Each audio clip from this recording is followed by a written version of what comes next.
Hey everybody, it's Matt Stark, Windermere Real Estate. Hope you're doing well. I just wanted to kind of record a quick video here for you.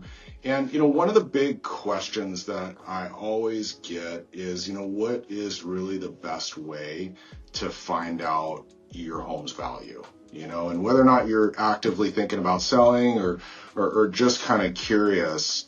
A lot of homeowners are referencing Zillow, Redfin, Realtor.com, etc. And, there's those estimates out there.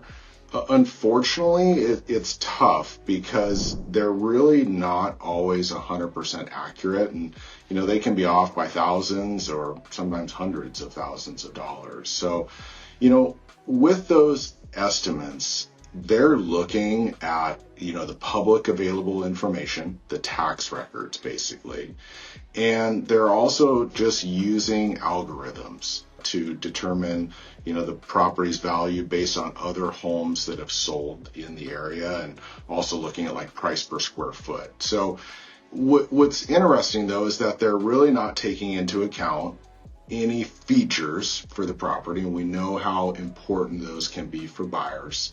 They're not taking into account any upgrades here for the property either, and not really also looking at, the individual neighborhoods and the demand for properties in a specific neighborhood.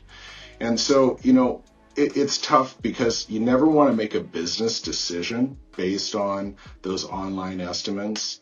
And, there's a few ways to really truly know what your home is worth or what the market, will potentially value it for. And, the first way is to talk to somebody like myself, a real estate professional who's in the market every day, knows what's going on in the market, and can kind of help you analyze and do an analysis here for your property specifically. And that is going to take into account all of those things that that are meaningful for buyers. And that's going to be, the upgrades, the condition of the property, as well as the specifics for the neighborhood. So that would be one way. A second way would be to just get an appraisal. Unfortunately, there's a cost associated with that. And, typically that's going to be more for lenders and for refinancing. So those would be the two best ways really to figure it out. For you, if you're a seller or if you're just curious at all, for me to do some good research, to really share with you what it's going to take to get the property sold, but not only sold, but getting it sold for the best price, which is, always my goal here. So if there's anything I can do for you, if there's any questions about your property's value, my information here is always on the videos. Just feel free to reach out if there's anything I can do for you.